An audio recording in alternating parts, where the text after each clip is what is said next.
Hi, guys, and welcome back to Autism Journeys radio show and podcasts. I'm absolutely delighted to have the opportunity to speak with Holly Bridges for the second time on the show.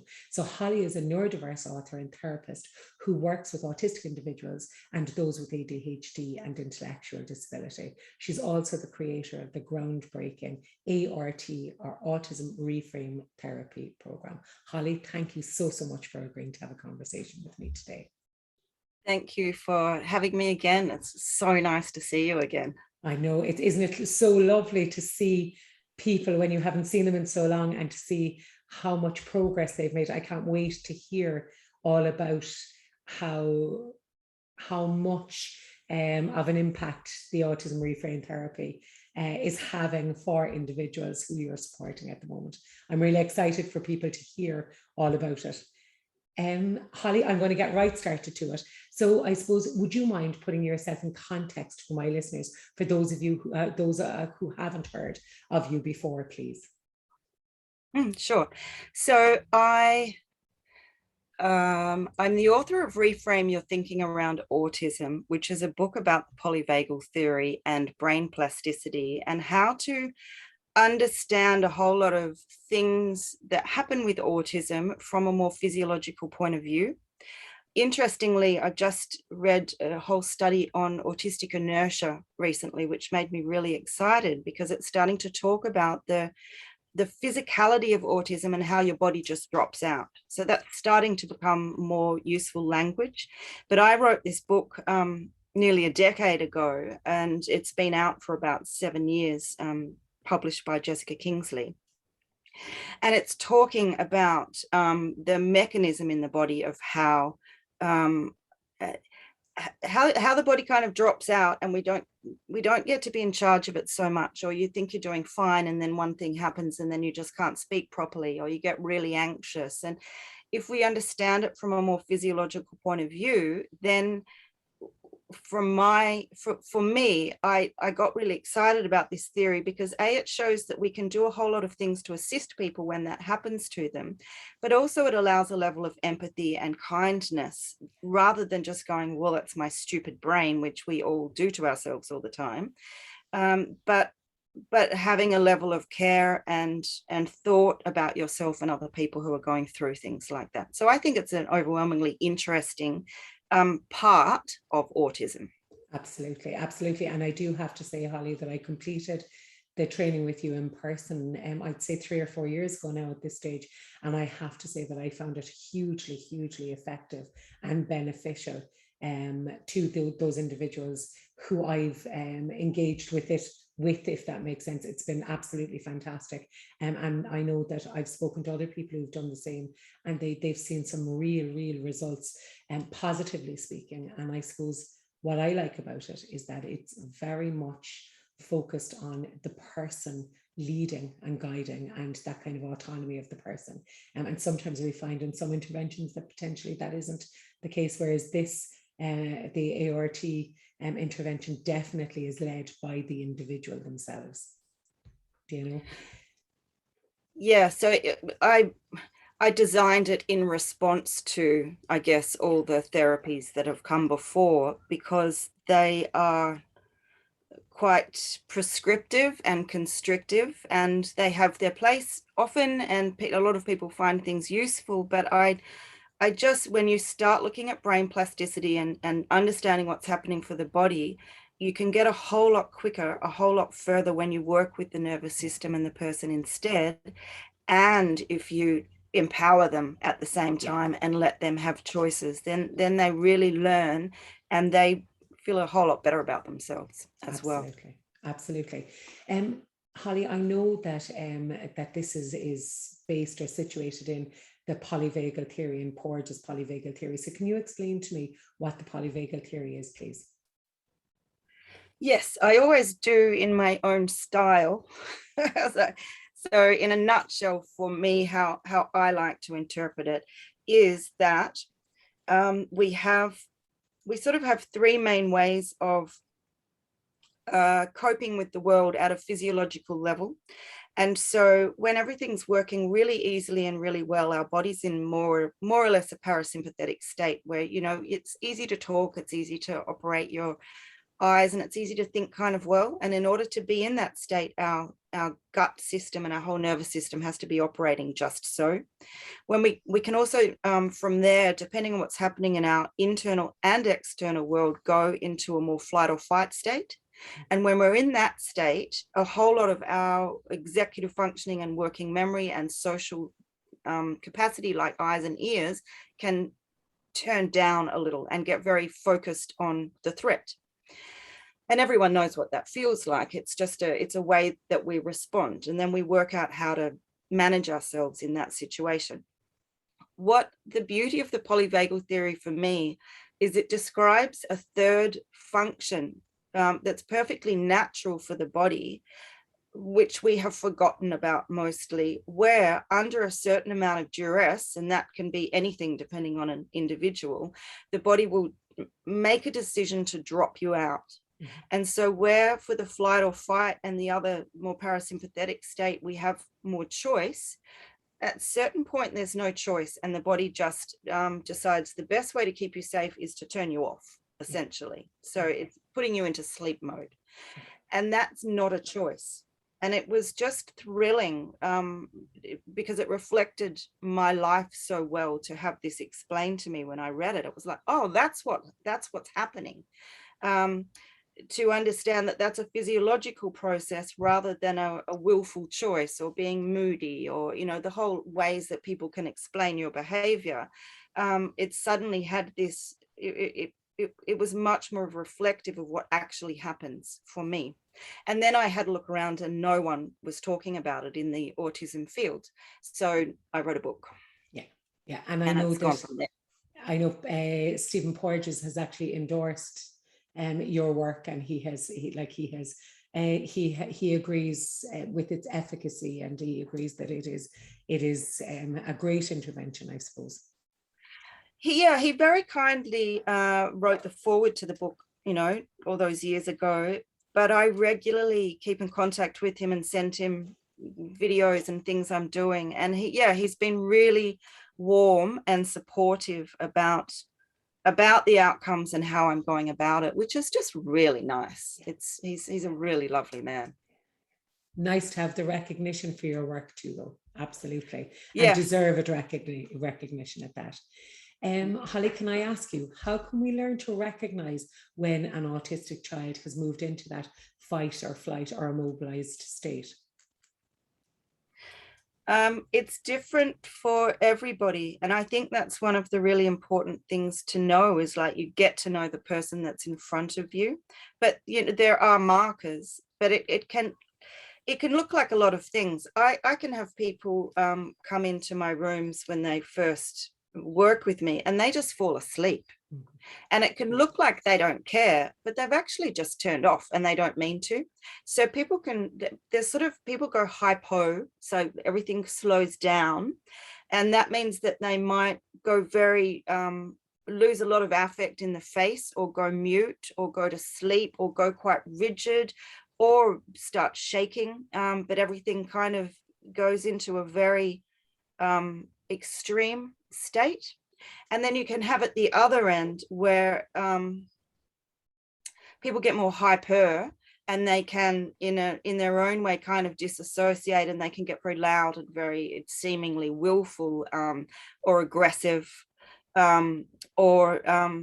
and not really be able to control what they're doing. And again, we make a whole lot of assumptions about people when they go into these states, as if they're choosing to get their own way. But really, there's just a point where they've switched off. And with both, you can kind of see that the person doesn't mean to, because and I don't mean this rudely, it's just there's no one home. Their eyes lose connection. And it's that the person loses connection, then they've gone into that immobilized state and the body's taken over. And so you just have to be very, very kind and gentle and make them safe again, so that their body can settle and then warm up again. And it's almost like they come back into their body. And again, it's just, you can look at this from a very delicate neurophysical understanding and appreciate just how physiological all of that is. But then you've got a person living in this body, really rather unhappy when they've had to kind of come out of that state. But they really only go there because they have to, and they don't have any other choice. Yeah, you mentioned, Holly, it's about, I suppose, us helping a person to feel safe again and so on. So how can we help that young person to become more regulated, or kind of to feel safer in themselves at that point, or indeed preemptively, if it was possible to support regulation preemptively speaking? Yeah, I think you can generalize a lot, and then it's very, very individual. Yeah. So it's quite useful to find out what that person would like you to do in that situation, what's meaningful to them, because what's nice for one person, holding someone's hand might be really good for one person and the worst thing in the world for somebody else. Stroking someone's arm, or some people hate being touched when they feel like that, me included. So you have to work out what's of use. Low tones, no hardcore eye contact, just speaking softly, not asking too many questions, just being very sort of secure and very self-regulated yourself if you can. Yeah. And then that is kind of, we bounce off each other all of the time. So if you go up, that person's going to go even more up. But if you can come down and witness them from a point of love and grace, you're more likely to get them to come back down and trust you and feel safe. I love that statement, witness them from a point of love and grace. That's gorgeous. Holly, can I ask you to describe for my listeners what you mean then by neuroplasticity or brain plasticity? Yes, I can. There's a couple of things going through my head. Now, my favorite way of explaining it is this, but I'll preface this by, our brain has the capacity to change and learn and grow all of the time. So, I spoke with a dad this morning with a 5-year-old, and he was going, we really want to get some work done with you soon, because I've heard that brain plasticity, we've got a small window, and then there isn't much hope for change. And yes, the plastic means that it's very able to learn and grow, basically, is what brain plasticity means. And yes, for kids, obviously they're growing so hugely, and there is quite an extensive big time from 0 to 7, but we never stop growing and learning. So I'm working with 50-year-olds, and a couple of 50-year-olds I've worked with recently with ADHD have made amazing changes in their capacity to get into a very deep meditative state without meditating or breathing techniques, and have really been able to realize themselves and feel a whole lot more than they have before, and they're 50. And so although we say there's this early window, I'm not sure it's as true as we think. And then really, because why I think that is because the brain is very, very malleable to the state of the nervous system. And so if you're in a flight or fight state, it turns off all of these functions, more or less. So when you're dealing with a tiger coming up towards you, you don't need to be doing a maths equation or baking a cake or digesting food. And so all of these things turn off, because you don't need to be recollecting, memories of your childhood when there's a lion there. So all of your energy is diverted to safety, which means that your brain shifts states. When we go into an immobilized state, you have even less access, because basically that state is employed more often than we think, but it's for when that lion gets really close and your body's decided playing dead's the best thing. And in that state, you don't want to be blinking or murmuring or turning your head or anything. So all of these functions just get turned off, but so do all of your thinking executive functions.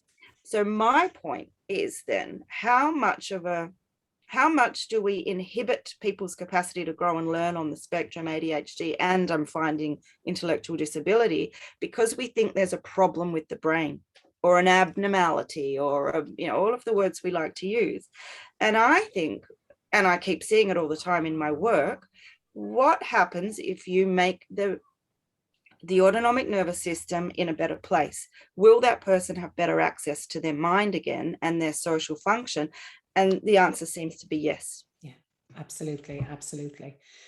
Holly, can I ask you, in what ways then can the concept of neuroplasticity be adopted by traditional clinical therapies in order to improve their abilities to support autistic and other neurodiverse individuals? From where I sit, and I do come in really differently because I don't do cognitive work and I don't do a lot of talking therapy, and even things like breathing techniques and mindfulness are, for me, quite cognitive. You still have to use your brain to direct your body. And so where what I was just saying before about enhancing someone's space so that they feel safe, that's a really good way to get them in a good place so that they have better access to their mind. And in a therapeutic setting, that might be not asking too many questions or over focusing on things. And, you know, you can do a therapy session where you just go down the shop and buy a packet of biscuits and have a chat, instead of it being really fully, you know, intense, which is basically makes people turn off. Yeah. And so finding ways for them to be really open, and then being very non-directive, so that you might have a goal, but you're not overly focused on it. And that just allows the person to find their own space in their own time and their own way of articulating their needs, whether that's verbal or not, etc. Yes. So there's all of this work that I'm doing is about that. And what I'm finding is I often now work with more challenging people. Here in Australia, we have the NDIS, National Disability Insurance Scheme. And what we're finding is there's this whole umbrella of people working with, you know, say a 14-year-old girl or something. And my work enhances, or is seeming to, and this is, you know, happening more and more, enhancing all the other people's work. Because when they're less anxious, they can then open up and chat to their psychologist and etc. So I often have psychologists say, oh, thank you so much, that's fantastic, because now I can get the work done. So there's this way in which it's starting to become obvious, and I've always known this because I drop out, so you know you function better when you're online, is that let's spend a lot more focus keeping people online or helping them find ways that are really easy to make their body more comfortable, and therefore their brain and emotions more accessible. Fabulous, fabulous. And I suppose the same question again to you, Holly, but in relation to parents, is there anything specific that we as parents can do that might help our young people stay online more, or to kind of support their regulation so that they're not going offline as much, if that makes sense? Is it just sitting with them and being with them in their space? Are there kind of things that we as parents can actively do? I think a lot of it's sitting with them and letting them have their own space and letting them forge their own identity.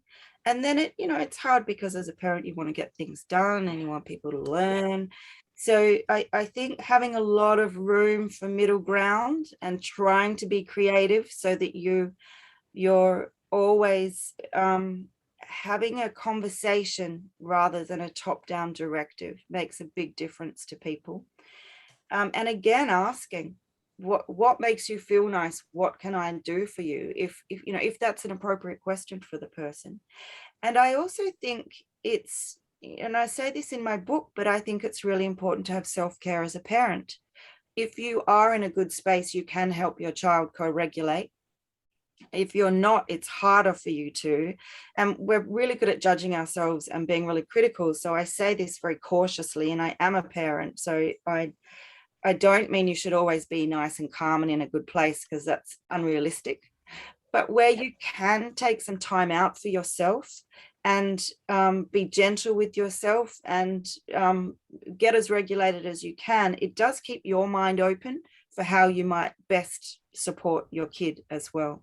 But really listen to them. I think the best thing about the autistic movement now is just really letting people have a voice. Yeah, absolutely. And I think you're right too with regards to the parents piece, Holly, that it is really around minding your own regulation and figuring out where you're at, because you can't attune to a kiddo and help support them if you're not in a space where you can actually effectively do that yourself. And I suppose it's important that parents recognize that that's okay, that we're all human, that sometimes we need to hand it over to somebody else. Yeah, exactly. And also I'd say people are, kids and adults learning to navigate the world, in a really different way. They're not neurotypical, so the world is, a different orientation for them, perhaps. So, there's different language you can say, and they're having to work all of that out, plus things are a lot harder for them as well. And so social situations are more challenging, school's more challenging, you wish your brain worked better or your body worked better, and it shuts down at the least useful time. And so that's over and above just normal adolescence or normal childhood. So you have to give people a lot of space to work out who they're going to be in this world. Yeah, absolutely. Holly, will you explain to me what ART is? Yes. So it's everything. It's autism reframe technique. I like it being art because it's artful, and it's the opposite, I think, of pretty well everything else we do with autism therapies, although people are getting better. And it was designed to offer a new way forward for working with people that encompassed everything I've just been saying. So it includes a lot of psychology, I guess, of setting the situation up right so the person's very comfortable and safe, and there's a lot of good connection, and it's very empowered, and then very delicately starting to work with their nervous system to see if you can help make it more robust. And then that's a very artful, interesting thing to do, because usually we're used to giving people 20 star jumps to do, or a certain, session you have to tick boxes and get through a certain amount of stuff. We don't do any of that. We have a way of working that sees where the body is, and what it can handle, and then slowly but surely see if it can tolerate more. So you can call it biofeedback and neurofeedback, but it isn't really either of those two things, because it's really basic. It's doing things like getting your feet on a big squishy ball, like a pussycat on a fat belly or a pillow, and how they knead and soothe their body. We're doing that with a big fit ball that's sort of squishier, and just putting the feet on the ball, for example. This is just one thing we do, and just putting a few pushes in and then stopping and seeing how the nervous system interprets that sensory information. And some kids hate it and they can't even do it because their sensory system is so wired that it's horrible, and other kids love it. And so you're working out all the time what they can tolerate, what we might be able to do, because the system is used to reading information that comes in, sensory information, and kind of tripwiring and turning off quite quickly. And it's called getting stuck in a limbic loop, but essentially the body just reads this information and drops out quite quickly. So what we're trying to do is very gently engage the system so it can learn to handle information and not go offline. So what will happen is, I do intensives now, and they're 8 sessions, but 5 are in a row. And at the beginning of the week, someone might be able to only push on the ball, a few times, and then stop and maybe close their eyes, and they'll hide under a rug. And then even that much, the next day they'll come in and go, oh, I got scared about something last night, but it wasn't quite the same. And I'll go, oh, that's interesting. So what happened? Did it maybe not last as long? Did you recover quicker? And they'll go, yeah, I recovered quicker. It wasn't quite so difficult. So it's like the body's learning to be in a kind of new state where it doesn't just, it can come back from being offline. And we get better and better at that. Yeah, Yeah, and I suppose I have been asked in the past, Holly, I suppose the difference between the autism reframe technique and desensitization, for example. And people, like, I suppose you've articulated that fantastically well there, where there's no, you're not enforcing kind of situations on a person, that like that there is that real gentle kind of release of different kind of sensory sensations and kind of autonomic responses and so on. And I will say that I suppose when I did it initially in person, I remember the very first time, the very first class, the very first situation, going, how in the name of goodness does this make sense? But it actually really, really, really does. And it's like it's almost mind blowing how it absolutely elicits these responses that you don't even realize it could elicit, if that makes sense. Yeah, You know? and that's, people find my work so hard to understand until they experience it. Exactly. Excuse me, because it's I think it's like the TARDIS, the Doctor Who TARDIS. It's inverse. It's like, it looks really simple, but but then it isn't. And the whole point is, our bodies are so sophisticated and clever, and they don't need much to find their little space again, but they get stuck. They get stuck in first gear, and they get stuck in fifth gear, like a car. And all we're asking it to do is to move back into neutral so it can work out what it wants. And that's a very subtle thing, actually, to ask someone to do it for their whole life. They've been stuck in first gear. Yeah. But it has to be simple. Yeah. If you make it overly complex and cognitive, you've lost them before you've begun. And the thing about brain plasticity is that it has to be interesting, and it has to be simple, so the brain can catch it and make sense of it. And if there's too much going on, it doesn't bother. It can't delineate what is actually what you're trying to do. Yeah, absolutely. Can I ask you, Holly, actually, I suppose in my head, at least, I'm thinking that this is a therapy that can be very easily aligned to occupational therapy, for example. Do you believe that that the ART therapy would actually be, could be aligned to SLT and psychology and so on and so forth as well?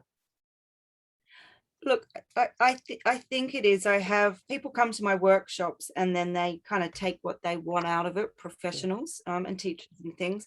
And so I'll have people report back and go, it's just made all the difference to my client. We might do a little bit of this exercise before we do our session, because it allows people to come back online and feel and connect with themselves. So it's there, and so I think it's for that, it can be really helpful. And it also shifts the emphasis from, we're going to teach you to do this, you're going to, that again, highly directive kind of way of working, and a very we can't help it, behaviorist model. We're so used to doing that kind of focus.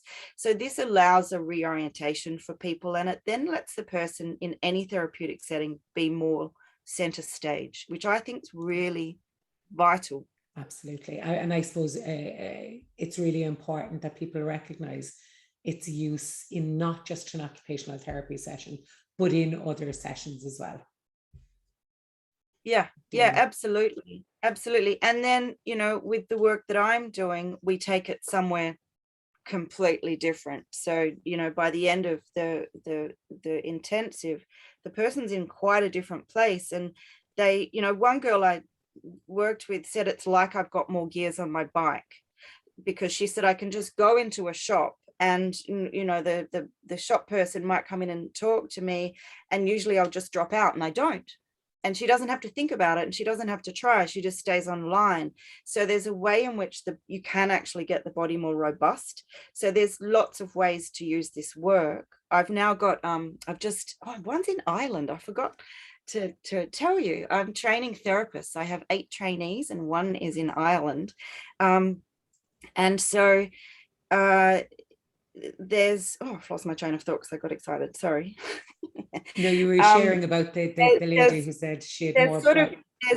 there's ways that you can take and play around with it, and then there's a way in which I can really deepen the training for people so that they learn the beauty of this technique at a really more, you know, intense level, and it's, you know, it's wondrous, it's quite Fantastic. lovely. But all of it's useful, all of it, and all of it's so new because we're so used to thinking about people in less flattering ways, I think. Holly, I know that you've recently launched a new online training to facilitate those who can't access your in-person training. Where can my listeners access or support this? Oh, fantastic. It is at my website, which is www.zebr.co. So it's like zebra without the A.co. Okay. And if you go to the training section, there's, I think it's the Art Online's Express course, I think it says. It's a 6-week course. Okay. So all the information is there and you can sign up there. Okay. And I'm really excited. It's lovely. It's a really lovely, comprehensive, beautiful, interesting course. Fantastic, fantastic. With regards to commitment, Holly, commitment for somebody who might sign up for that, what kind of hours in the week would they be looking at doing that? So it's between 1 and 3 hours a week of self-paced learning. Cool. And with a little quiz at the end. Mostly it's I've made videos and PowerPoints, so you get to watch them and listen and etc. And then I'm doing once a week, I'm also doing an online live talk with pre-recorded questions. It was very hard to find a time appropriate for everyone because I've got people all over the world interested. So I've just done it's 7 a.m. Perth time. So for your listeners, that's not going to work, but we've recorded it. We'll be recording them as we go. So basically you can it's probably like 1 to at the most 5 hours a week, more like 1 to 4 of work to do. And it's not grueling. It's just, this is kind of your thing, really interesting. Yeah. And I think my skill is, bringing in an enormous amount of information and making it really palatable and really fun and really user-friendly. And so there's this vast array of information out there about brain plasticity and the body and everything. And I get very excited about how to just simplify that and make it of use to people. So I do that quite well. So it's a really fun course. It's really lovely. And so I'd like the other day, I had a really nice email from these 3 psychologists who just went, we're so excited to be doing your course. You know, we know lots about the Polyvagal Theory, but we really know that there's so much more we don't know. So we're really interested. And that was just really nice. So if you don't mind me saying this, because I thought about this the other day and it interests me. When I wrote the book, it was because no one was talking about it, and I've developed this work, and it really is to reorient the industry. Because I didn't like what was happening in the industry. I thought it was overly lacking in so many things. And so as much as I love the therapy I'm doing and I see incredible outcomes, you know, from 38-year-old ladies with intellectual disability, like all sorts of fun things are happening. But I'm starting to recognize influencing people in a whole lot of different arenas. And that's so exciting as well. And this is my piece. Lots of other people are doing it in different ways in the autism field, but it's quite, makes me really hopeful about where we're going. Absolutely. Now, with relation to training as well, I'm mindful that there's that 6-week course. Is there the opportunity for people to access something like a Train the Trainer course or a much bigger piece of training in the area? Yes, I'm thrilled because I've just completed the first year of Certificate 1 of my ART therapist training course. So I'm fairly sure it's a 2-year course, and I have had 2 or 3, but I think 2. I've had 8 people I've been training for a year, and then we'll do another year next year. And so that's been a wonderful iterative process with all the crazy things that happen in my brain, and then getting it out and sharing it, and they've really enjoyed it. And I'm going to take a new intake at the beginning of next year. Okay. So if people are interested in that, you can go to my website and just fill out a register your interest thing. There's not much information about it yet because it's still really new, and I've been designing it, and it's taken an enormous amount of time. That's pretty big. We met every 5 weeks, and we had 2-hour online sessions. So and then they had probably 10 to 16 hours every month, basically, of work to do. And then we catch up. In the first week, we talk about the work, and first day, 2-hour session, we talk about the work. And then the second one, we did a case study, or I developed my ideas in a more personal way. So you're starting to do, that therapist training at that level. And it was brilliant. It was lovely. Really good. Fab. And it's an accredited course, Holly, yeah? Well, it's accredited by me at this stage. I haven't been able, I'm just writing it, so I haven't had it accredited elsewhere. And so where it's CPD accredited, as is my 6-week course, which is a London company that I do that through. Other than that, the big course is just through me, because this is so new. It really isn't like anything anyone else is doing. And I thought, well, I can, with all of this stuff, I could wait. Someone said, why don't you wait and do a PhD and see if it works? And it's like, because that won't do anything.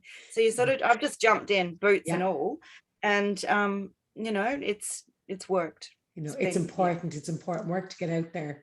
And while I understand your colleagues stating that, actually, I think it's too important to get it out there. You can follow up with a PhD whenever you want to, on your own time, so to speak. Exactly. We've just written up a case study. So we did pre and post tests, and I'll have to find a journal to take it, but it was really fun having to write out very succinctly at a scientific level what I think I'm doing. But the results were incredible, because I had this 19-year-old girl with mild intellectual disability, autism and ADHD, and after 4 sessions, she changed so much. And one of the changes, and none of it, we didn't have an desire for any outcome, but one of the outcomes of it was that she vomits pretty well every night, and in thunderstorms for 8 hours, and it stopped, and it still stopped. And we didn't focus on it in any way. But what I think happened is her nervous system just got calmer and more robust, and it didn't get triggered. Okay. And then this has been logged, and then there were all these other measures that we've done, but that was probably the most stunning. And her mum's a psychologist, so she was busy charting every night, and but it was really cool. So that stuff's coming too, but it comes after. You can't measure it before it's built. No, absolutely not. No, I'm actually very excited for the larger course, definitely. Very excited for the small course, but even more excited for the large course, so to speak. Holly, can I ask you, do you have anything else currently in the pipeline? Now you have a huge undertaking with that new course, so I'm not going to, do you have anything else that people need to look out for, or is that where your focus is right now? That's taking up rather a lot of my time, writing and getting both of those done. So no, the 6-week course is great. It's nice and accessible and quick and easy. The other one starts at the beginning of next year, and I'm only taking about, at the most, 10 people. So I'll be fairly thoughtful about who joins for this next round. And then I'm just, after that, I'm working with my practice, and I'm a mum and a wife as well, so that's plenty. Absolutely. More than enough, Holly, more than enough. It is. Holly, where can people find out more about you? I know that you mentioned your website, www.zebr.co. Is there anywhere else that people can find out more about you?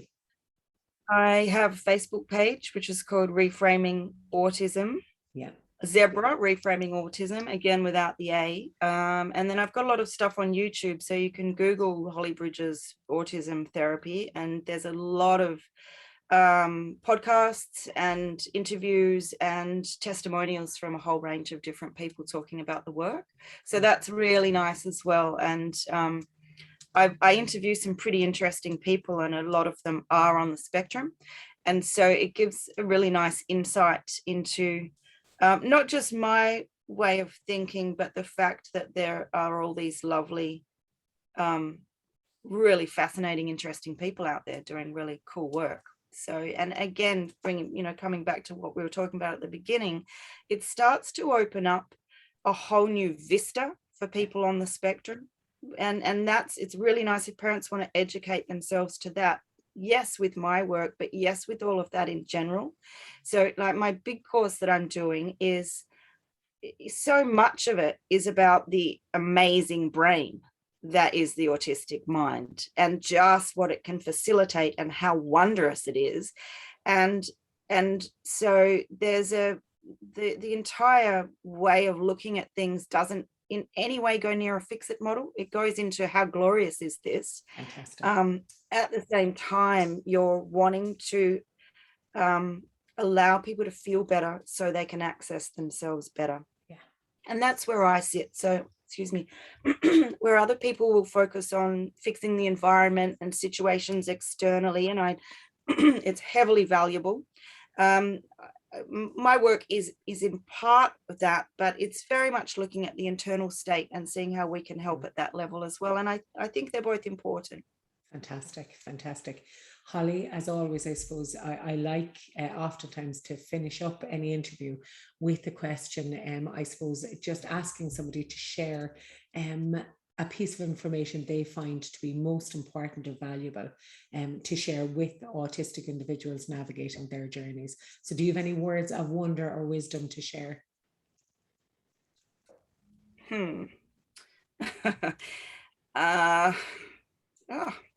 Let me think. Interestingly, that made me really emotional. So I'm trying to work out why.